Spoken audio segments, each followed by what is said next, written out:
Glad to be here again. Really happy.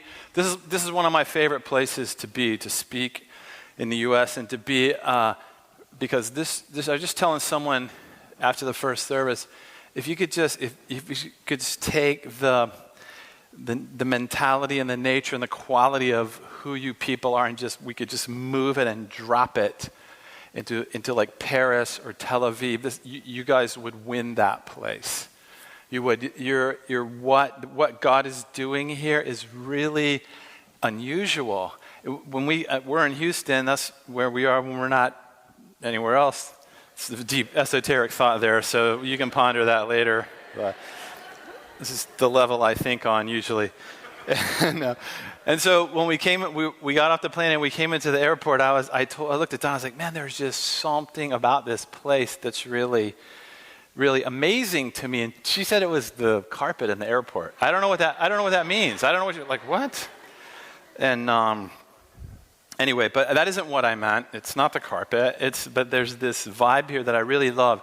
Something in this city and something especially among you. So the things that we talk about tonight, the way I hope you'll think about it is, the way it's sort of supposed to be is that we get together, us as people in the kingdom, followers of Christ in the kingdom, and we're supposed to get together and sort of like charge each other up to go out and like take the city and then beyond.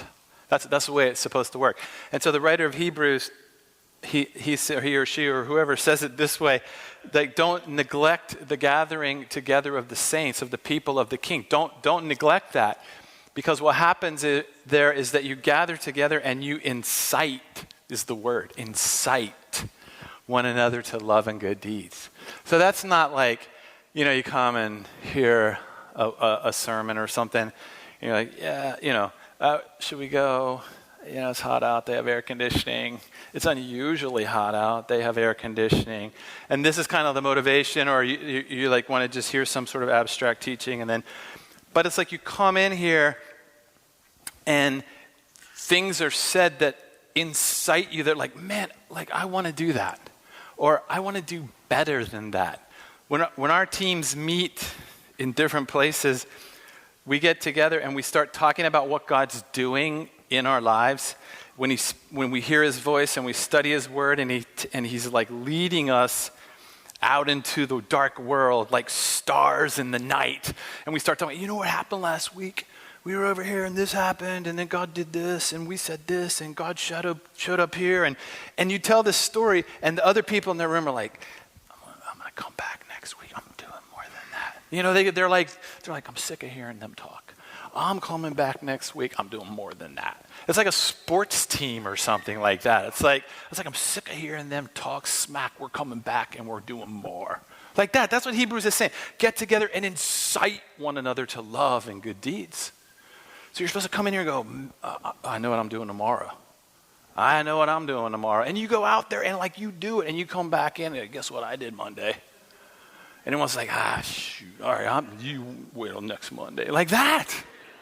That's what's supposed to be happening. Is that what's happening? Most places it's not like that. But that's what it's supposed to be. And if it's like that, it's really fun being together. And then you're looking at people in your group and in your team and in your church and you're saying, like, what's going on? Like, what happened? You were like talking smack about going out and doing this and then you didn't do it. What happened? Well, I got afraid. And then instead of being like lost people, like, well, you're a coward. Like, you don't do that. You're like, wow, let's overcome that fear right now. Lord, help them understand what they're afraid of. Lord, where does that fear come from in their life? And the Spirit of God starts to work in you to set you free of that fear that's exposed as your friends and your family are inciting you to love and good deeds. That's the way it's supposed to be. And man, I would go to that.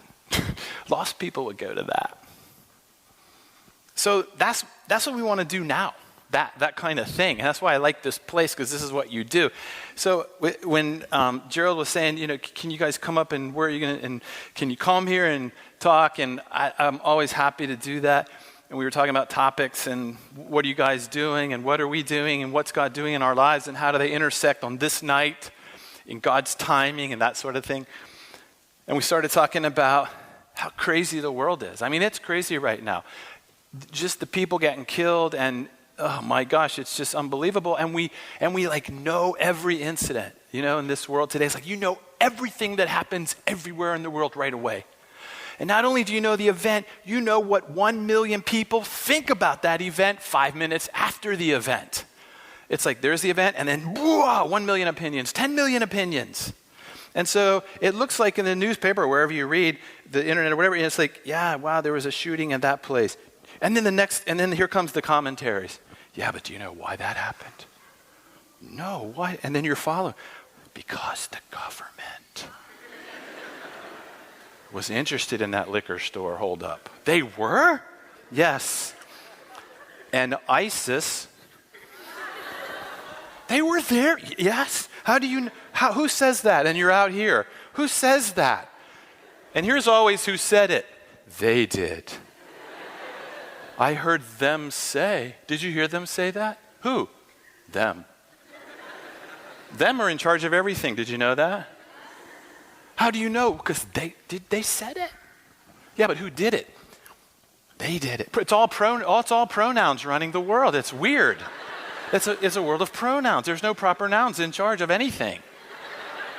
Oh, that's a proper noun. They're not in charge. It's a pronoun. Who? Them. And they. Who are they against? You. It's confusing. Like what team is our pronoun on? Like that. And so, like, what do you do in that world? Like, who's our enemy in that world? And so we're afraid of our enemy and we hate our enemy, but we don't actually know who they are. Maybe there's some letters, a group of letters. I-S. I'm against I's and S's in the world. Who are they? Them. Those people. Like that. How do you fight them? I don't know. I'm just going to basically be afraid of them. That's sort of my strategy. Wow. And dislike them. Okay. Good luck. That's how we live. And so what are we going to do about that? So we were thinking about that, and what does that mean? What does it mean? How do I think of enemies? Especially now, especially today. And so that's what we started praying about and thinking about and asking the Lord about. And then when you come to a place like this church, well, we love to be here, they have this amazing prayer team that when you're getting ready to come speak, this amazing prayer team comes in a room and they do this really interesting thing. I think it's novel. It's a good idea. I'm going to tell other churches to do this. They ask God what he wants to say. I think that's a great idea. Like, we're going to talk about this, but what do you want to say about it? And then we'll come out of the room and we'll say what you said. I think that's smart. I've tried saying things that God doesn't say. They don't usually work, typically. I just try and do what I feel, but it doesn't usually work. So you go in this room, and so the question is, what do we say about enemies? And like I read the Word, so we study the Word, and we look at history, and we read books and all that, and then you come into the room, and you engage, because we're people of the King, and we're filled with the Spirit of the living God, who's not afraid of them. What's wild, he's not even afraid of the big pronoun, anyone. He's not afraid of anyone at all. Even though we're constantly explaining to God how he should be afraid. And so he talks about enemies to this amazing group of people, and they start to speak out. This is what I hear the Lord say about this topic. And I get to write it down, and Donna, we're all writing it down, and they're saying it, and then this amazing message comes out of the community of believers who are inciting each other to love and good deeds. And then we get to come out here and say what we heard. It's incredible. And you can do that every day in the kingdom of God yourself. So we're doing that, and this theme starts to work out as it does, because the Spirit of God always produces, among other things, unity. That's a byproduct of the Spirit of God, unity. If you don't have unity, the Spirit's not there. If you have fear, the Spirit's not in charge. These are ways that God, are you in charge here? Are you afraid of everyone? Yes. No. Do you hate everyone? 80% of them, no, I'm not there. These are warning signs that God gives us to come to him and say, I basically hate these people and I'm terrified of these people. Why? What's going on? That's called sanctification. God removing all those fears and turning you into a person who's like Christ. So this theme comes out of this time together, and the theme kind of goes along this idea of there's people behind a closed door, an obstacle, and that they can't get out of it. They're trapped in there. This is the picture that comes up among us as we're asking the Lord about this, and that there's a crack and the light is trying to go into that place, but they're stuck. And that maybe our enemies are the ones that are stuck in that dark place, and they can't get out, and they don't know what to do. So they're fighting their way out and killing themselves and other people trying to get out of the darkness. And maybe our job is to kick the door down, break the barrier open, and rescue them and bring justice. Wow, that's powerful. That's very godlike. So while that was happening, I started thinking about when I was a police officer as part of my journey with the Lord, and I was working. This is the image that came to my mind, was kicking down a door, and this is how God does these things. It's like experiences that you have in your life that he's saying, you know what really happened there? Let me explain that to you. It's amazing. It's how he sanctifies your past. Oh, it's so beautiful. Anyway, and so this one night, me and my partner was the officer who trained me. He was a senior police officer that trained me. And we called him, behind his back, the troll. We called him that because he looked like a troll. He acted like a troll. It was the word that you said when you saw him. You know, it was like, troll. You know, like that. Like he was about this tall. And yeah, just picture a troll and you got him. You'll see him. Anyway, and so he trained me, but I was, on my own. But we were working together this one night, and there was a murder. There was a homicide, and it was like it happened, and right away, people called the police, and so it was an active event. And so me and the troller, Jason, looking for this guy, and he had killed a security officer. So we knew he was a bad guy, not afraid to kill people. We killed him with a shotgun. We have a description of the car, sort of. So we're driving all over the place looking for this guy. And we drive into this apartment complex parking lot because none of us can find him. And me and the troller together. And we're running the computer through, tags through this parking lot, just like looking for anything. And we get a hit on a tag. And the car fits the description. We jump out, feel the car, it's hot. And there's the apartment right there in front of it. So we just go, bam, banging on the door. And these guys open the door. There's 5 or 6 guys in there. They open the door. We just kind of go in. And like, who's this car? Who owns this car? Where's this person? Line everybody up against the wall. Like, whose car is this? And no one's talking to us, but we know it's a bad place. And when a troll comes bursting into your house, it's like people are like, what? Like, we know you. What is that? Who is that? And the troll doesn't know things like Miranda warning. He didn't know those sorts of things, but this is back in the day. And so we're questioning these guys, and they won't tell us anything, except one of the guys up against the wall is going like this. Because there's an upstairs, he's going like this, and I'm pretty sure he wasn't praying or, having an experience. A lot of people, when they see the troll, they did that, but he wasn't doing that. He was looking up. He was like, and so I say to the troll, I think the guy's upstairs, so secure these guys. We start going up the stairs. There's a landing and turns up. We get to the landing and there's a shotgun case, that someone threw on the floor in a hurry. And then there's shotgun shells go up the stairs. So I'm a pretty good detective. And so I deduce pretty quickly, And I say to the troll, I'm pretty sure he's up there. And the troll's like, you're an idiot. That's why we call him the troll. It's like, did I train you? It obviously didn't. So we go up the stairs and into the hallway, and the light in the hallway doesn't work. It's dark up there.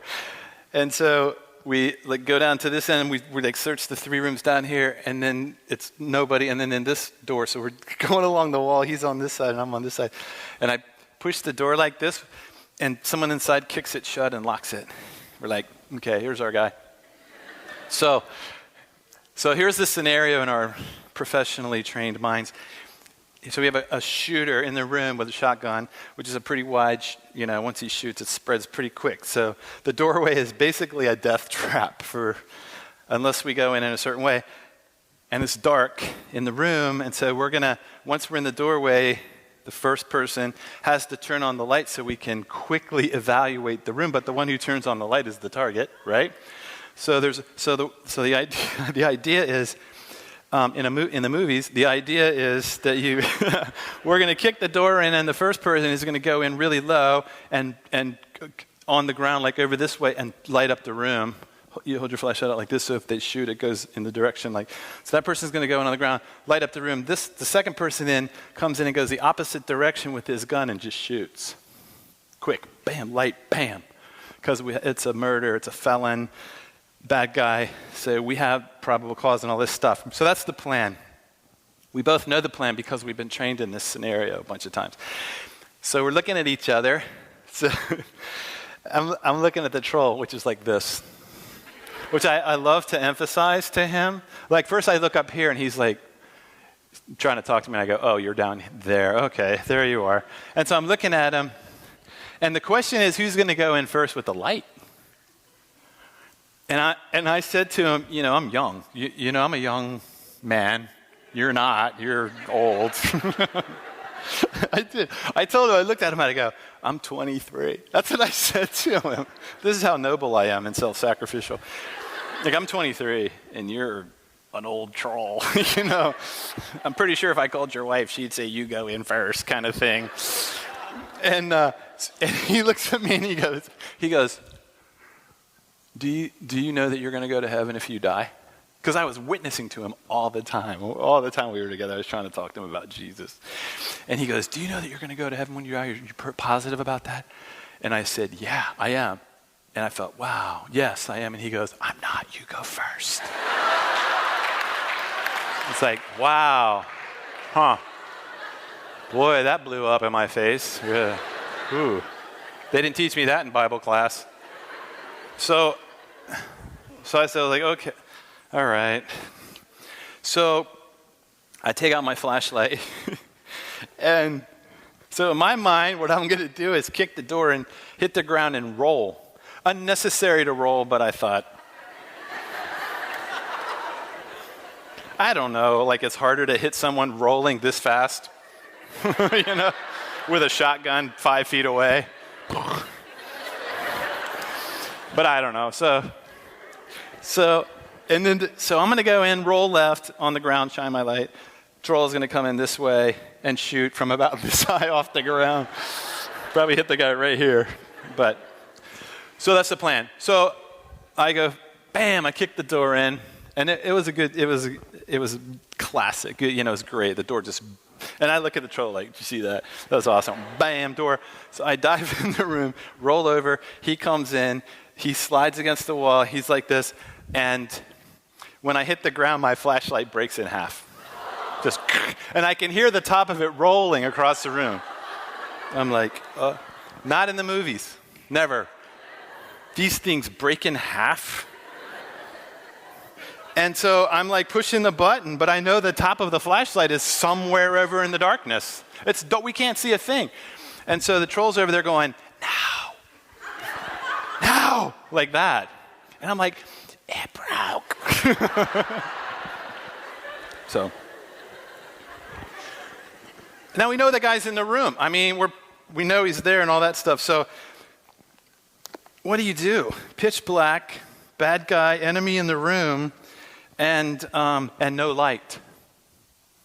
So you have to make a decision in the complete dark about an enemy. And the only thing you really know to do is shoot. Because it's all about self-preservation, isn't it? But here's something in the Bible I want to read to you. It's in the book of Matthew. And I think it's like Jesus said a lot of crazy things. This is the absolute craziest thing he ever said. In Matthew chapter 5. My question for us tonight is, what does it mean to love your enemies? What does it mean? What does that mean? Like, come on, be serious. So you have, like at the time of Jesus is walking around, and he's this amazing teacher that's come on the scene in history, and he's walking around, and Israel, the Jewish people, are under occupation by the Roman Empire. Brutal, harsh occupation. It's not fun. It's a horrible situation. And the leadership of the Jewish people are corrupt. And either in collusion with the Romans making money off the situation, or they're zealots that want to revolt against Rome, or they're Pharisees that are just trying to establish a religious, legalistic opposition, like a culture war against Rome. These are the options, but no one knows what to do. And so Jesus comes on the scene in this situation, and the good news is that the king has come. The king of the world, higher than Caesar, higher than Rome, higher than all that. The king has come. He has more power than Caesar. Can you imagine that? How hard that was for those people to imagine? What are you saying? In Mark it says, and this is the gospel of God. This is the good news. The king has come. The kingdom is here. Repent. Change the way you think about everything and embrace the great news, the new thing. It's done. He's come. Our history is being fulfilled right now. There he is, born there. Just like the prophet said, here he is, that's the good news. If someone says to you, what's the good news of the gospel? Don't tell them that it's, you can go to heaven when you die. That is Mark chapter 1. Jesus says, this is the gospel of God. Here it is. Get ready, take notes. You all get to go to heaven when you die. Thanks for coming. That's what the virgin birth was all about. Now I'm going to go down the cross. Like, that's it? That's our whole message to the world. Really?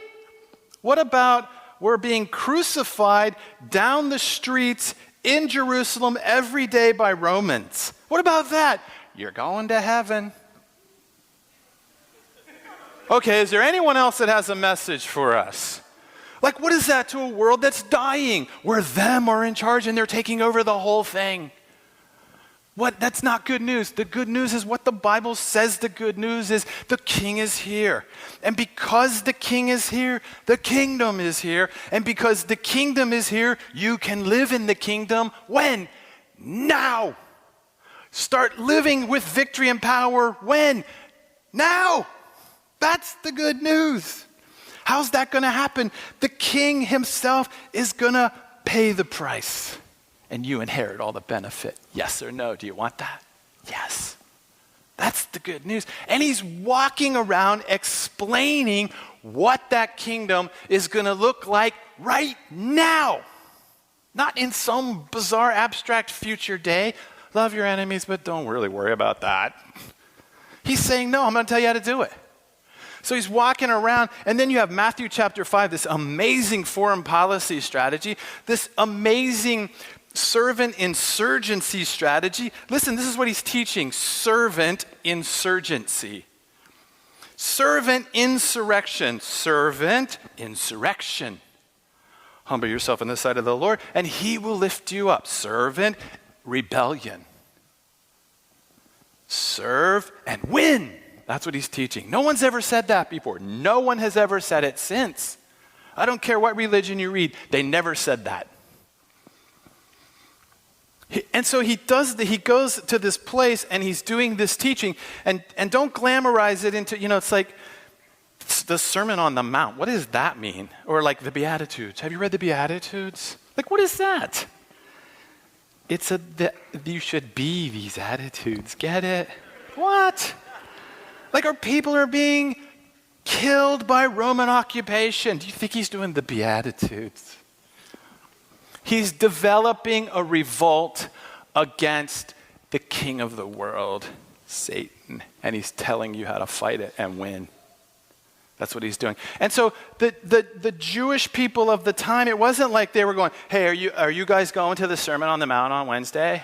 That's not what they're doing. It's like, do you have tickets to the Beatitudes? I've waited so long to get into this thing. That's not how they're talking about it. That's how we talk about it. Like, what are you talking about? Well, it wasn't like a concert. It was a Tuesday. A day where everyone's like, well, my life pretty much is horrible with the Roman occupation and the corrupt Jewish government, and it's never going to get any better. What's this guy doing? He's talking about how to win this thing. Well, nobody else is. I'm going over there. And that's what they do. What's he going to say? We don't know. And then he starts to talk, and he incites them to love and good deeds. He incites them into a revolution of love and good deeds that will topple the power of the Roman Empire in real life, in their life. And in 300 years, these people rule the world. And there is nothing that Rome could do to stop them. Do you think that way about this world and them that are coming? So here's what Jesus says. He says, but I tell you, love your enemies and pray for those who persecute you. What? Are you kidding me? To show that you are children of the Father, the one that's really in charge, the one with the real power over life and death. They do not own you. Nobody has the power of life and death over you. Who are you afraid of? Nobody has the power of life or death over you except God. Who are you afraid of? Who are you protecting yourself from? Love them, pray for them to show that who your king is. You are children of the Father who is in heaven, for he makes his sun to rise on the wicked and the good. He's in charge of the whole thing. He's not afraid of groups of people. And makes the rain fall upon the upright and the wrongdoers alike. For if you love those who love you, what reward can you have? Like anyone can do that. That doesn't take dramatic spiritual transformation for you to like people that like you. What is that? Do not even tax collectors do that? Ooh, tax collectors, now he's naming bad guys. Now he's comparing us to the bad guys. Like I was invited to this Bible study near my house in Houston, and it was for older people, older men. I'm 55, and so I was like, yeah, okay. So I go to it, and I'm there, and and the guy leading it, he's talking about the situation in the world and how we have to be on the right side. And I was like, okay. He goes, I'm on the side of the Israelites. That's what he says. I'm like, the Israelites? Are they still around? Are they here? I thought they were gone. The Israelites are here? And everyone was like, and then you had to say whose side you're on. It was like spiritual Red Rover or something like that. I don't know. Like, what do we do? Is this a Bible study? What is this? Whose side are you on? And so I'm on the side of the Israelites. And so when it got to me, I was like, well, I'm going to go with the Hittites. If we're doing extinct people groups, I'm going with the Hittites. The Israelites? Like, what are you talking about? These are people. These are Jewish people. They live in a land called Palestine. That's what the Romans called it. And they're in this situation, and now Jesus is saying to these oppressed people, even the tax collectors can do what you guys are doing. The tax collectors are the bad guys. And you're only as good as the bad guys. Anybody can do that. That will never change anything. You like who you like who they like, and you fight. Like, what is that? What strategy is that? And then he gets even worse. And if you greet only your brethren, what more are you than the Gentiles? That's even worse. That's like the pork guys. I mean, that's worse than tax collectors who don't eat pork. Now it's people that eat pork. You're like them. Can you imagine if Jesus was given this talk here, what he'd be comparing us to? Think of your worst enemy, them. We forget that. We read the Bible like it's, I don't know, like it's Harry Potter or something. It's like, oh yeah, I know that group. You're in that group. You are that group. You know, don't read it from out here. This is real. This is God talking to people. And he says, you therefore must be perfect. You, people of the kingdom, you have to be perfect. Growing in complete maturity of godliness in mind and character, having reached the proper height of virtue and integrity as your heavenly Father is perfect. Live like that. How? Love your enemies. Why? Why? Because, listen, they are not your enemies. That's the truth of that. It's like love your enemies. That's so abstract. I'm like, okay, I'm going to file that away to something I'm never going to do. I'll go to bed at night and go, oh, Lord, help me to love other people. And that's all I'm going to do is it's so abstract. He's saying, love your enemies because they're not really the enemy. And if you don't love them, you'll think they are the enemy. They're not the enemy, and the real enemy is killing you every day. Because he's got you fighting the wrong people. He's got you fighting people. And if you don't love those people, you will continually be deceived by this strategy, and he will be taking you and your family and your country straight down the drain while you hate the wrong thing.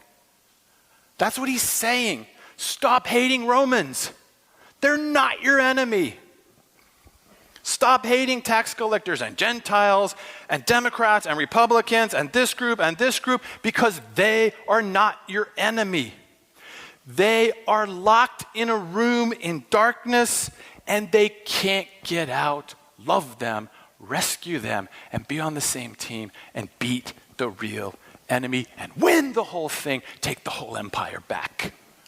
Yeah, that's what he's saying. And he's saying, you people on Tuesday or Sunday in Portland, tonight, Monday, the whole thing changes the minute you say yes to that. It all changes.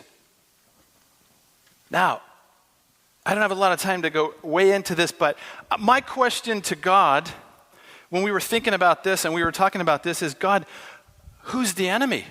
I could say Satan or whatever. Who's the enemy? But this is what the Lord says. You know, sometimes he says things that I haven't thought of. You ever notice that about God? It's like he thinks of stuff you don't. You know, because we're always informing God about stuff in the world. It's like, God, in case you aren't watching the news lately, or you're watching the wrong channel, let me update you, because you don't seem to know what's going on here, because these guys are in power and they're not supposed to be. That's how we talk to God. So please, please, please, please, please get them out and put my guy in, would you? If you would put my guy in, it'll all be fine. Do you understand what that sounds like to God? It's like, are you telling me what to do? Oh, no. Yes. And if you could kill a couple of them, I'm not just as a suggestion. Like that. Who is the enemy? Here's a disturbing passage. This is a disturbing book. In case you haven't read, it's disturbing. You got to love your enemies. That's disturbing. Who's the enemy? Here's what Paul says, Romans chapter 5, verse 6. While we, this isn't Gentiles and tax collectors. This is Jamie, you. While we were yet in weakness, powerless to help ourselves, at the fitting time, Christ died on behalf of you, the ungodly. Wow. I thought they were the ungodly, and I was like, I'm with the Israelites. Now, it is an extraordinary thing for one to give his life even for an upright man, though perhaps for a noble and lovable and generous benefactor, well, that means somebody that gives you stuff. Someone might even dare to die, but probably not. That was my little comment there at the end.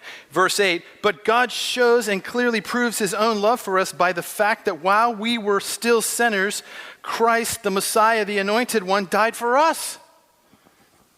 Therefore, since we are now justified into a right relationship with God by Christ's blood, how much more certain is it that we shall be saved by him from the indignation and the wrath of God? Who's he mad at? It's a selfie. Click. I'm going to take a picture of who God's mad at. Click. It's a selfie. That's disturbing. Like I had the camera aimed at all his enemies and it took a picture of me. That's frustrating. 10, if for while we were enemies, wow, he's just going to say it. We were enemies, we were reconciled to God through the death of his Son. It is much more certain now that we are reconciled that we shall be saved and delivered from sin's dominion through his resurrection life. Not only so, but we also rejoice and exultantly glory in God in his love and in perfection through our Lord Jesus Christ, through whom we have now received and enjoy reconciliation. Who's the enemy? I am. Who made me not the enemy? He did. He rescued me from the enemy that deceived me, accused me into being an enemy of the one that loved me. He kicked the door down. He kicked the door down and he came in and died so I could walk out of that room and be his friend while I was his enemy. That's powerful. That's revolutionary. How do we stop our enemy? How do we love our enemy? Because what we're concerned about in this passage is talking about when God kicks the door down of the real enemy and sets us free, he reconciles and he brings justice. Reconciliation, justice, reconciliation, justice. They're never separate. Because we want justice, don't we? Oh, we want justice. But justice without reconciliation is murder. That's all it is. I'm just going to go in and kill them. They deserve it. Wow. That's what Satan does. But reconciliation, while justice is just flimsy, diluted, easy believism nonsense that doesn't have any power. But reconciliation with justice, wow, that rules the world. Who's in charge of justice? God. Who made us ministers of reconciliation? God. We're the reconcilers. He's the one that handles the justice part. Don't worry, he does a really good job of it. He really does. I have never in my career, and anywhere in the world, met a bad guy that was having a great time. I don't know what you think about people living that are just brutalizing other human beings like they're having fun. And we need to punish them because they're having fun doing that. They're not. They're sick. Their world is so horrible. I mean, we've gone after guys that are doing horrible things and we're like, man, when we get this guy, we're going to get him alone in a room and we're going to make him pay. And we get him alone, and we're sitting there looking at this monster in our minds, and you know what? They turn out to be an abused child that's now 27 years old. And that's all they are. And all they've ever learned and all they've ever wanted was someone to look at them and pay attention to them. And they've resorted to killing people to do that. And you're looking at them and you're like, oh man, God have mercy. Oh my gosh, it's so sad. But in our minds, the enemy's like, kill him. Kill him. Like that. He is not your enemy. The enemy is the one that destroyed him. Kick the door in much earlier in his life and bring him out so this does not happen. Set him free. That's our job. That's what we do. Why? Because Christ did it for us. Love your enemy. This idea doesn't start with Jesus. Jesus is speaking about what the whole Bible has been talking about. From the fall all the way till the end, it's about reconciliation and justice against the enemy who is Satan. He is your enemy. It's funny because I don't hear anybody talking about what to do against him. And where do we start the battle against him? Right here. Right here. If you don't know how to forgive people right here in Portland in your family, you will never be used by God in that battle out there. You can't be used because you don't know who the enemy is, and you yourself are an enemy.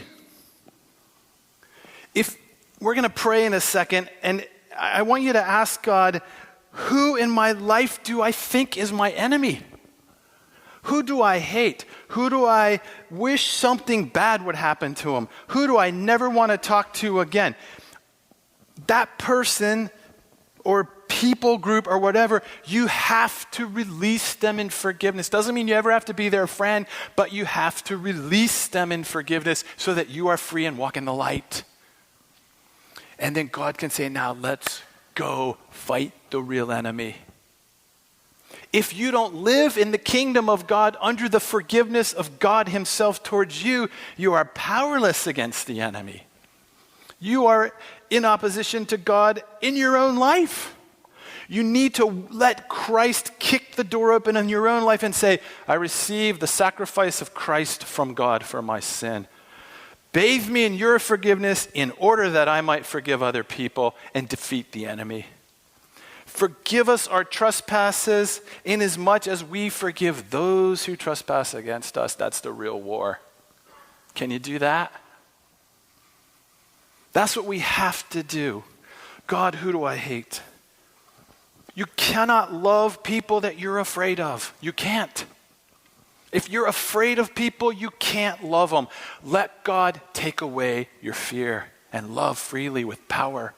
I was with the director of intelligence services for a particular country, and we were in a room and we were talking about this, and he's not a believer, and I was talking about love your enemies. And, and he was frustrated. He was like, okay, all right, imagine you're sitting in the room and he names like their number one foe in the world, the leader of the organization that's their number one enemy. He goes, all right, you're sitting in a room with that person. What are you going to say to him? He's asking me professionally, what are you going to say to them? And I said, all right, good question. I'm going to look him right in the face and I'm going to go, what can we do to bless you and your people? That's what I'm going to say to that guy. And he throws up his hands. He goes like, that's insane. That is insane. It's weakness. Have you ever heard that? If you don't show, if you tell people you love them and forgive them and you forgive stuff, you're weak. You ever hear that? We hear it all the time. Be strong. Hate them. Be strong. Oh my gosh. And I said, no. I said, what are you going to say to him? He goes, I would kill him in the room. And I said, and what would happen? You'd go to war. And Satan would be going, beautiful, way to go. You just advanced this another 50 years. Beautiful. Thank you. Satan's in the room going, kill him, kill him, kill him, kill him. Get him. Look what he's done to you. Look what he did to your family. Look what they did to you. Every day Satan's on the radio going, you know what they just did to us? Do you know what that country is going to do to you? Do you understand what they're going to do to you? Bomb them, kill them, fight them, kill that guy, hate that guy, put that guy in jail, kick those people out of your country. Come on, come on. And we're like, yeah. Rule of law, rule of law. Let's have the rule of law. You know who was saying that? The Pharisees. And Jesus is like, you want the rule of law? Here's the law. You say this, I say, love your enemies. That's what I say, because you're going to lose and I'm going to win. You're going to lose with this strategy because your advisor is Satan. But I'm going to teach you how to rule the entire Roman Empire. And you know who's going to die in the process?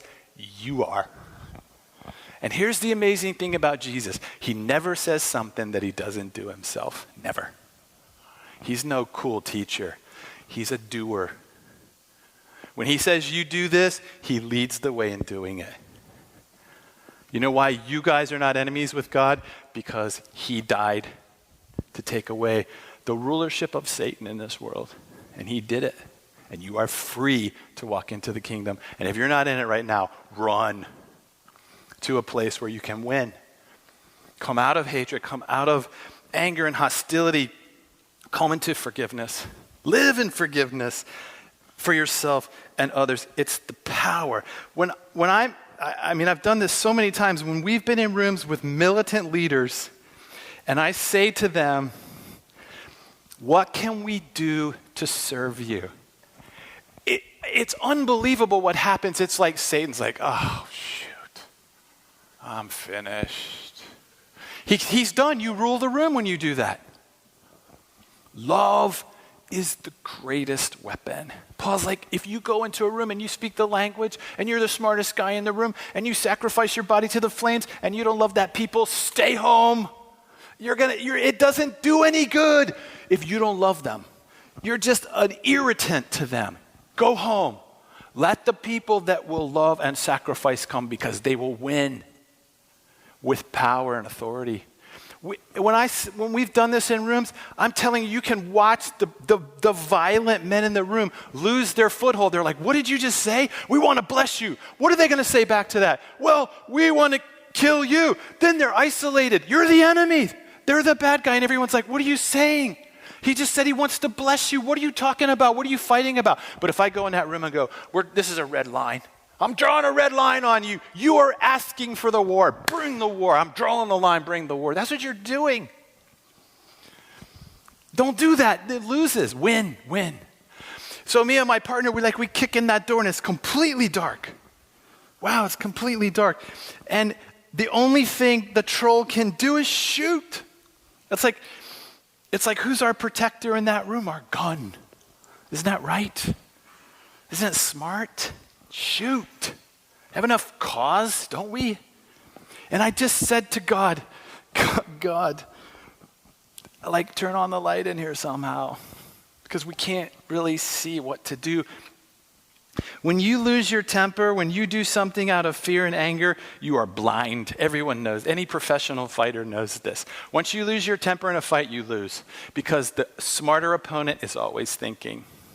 And he will counter anything you do because you're doing it in rage and blindness and reaction. God, turn on the light in the room.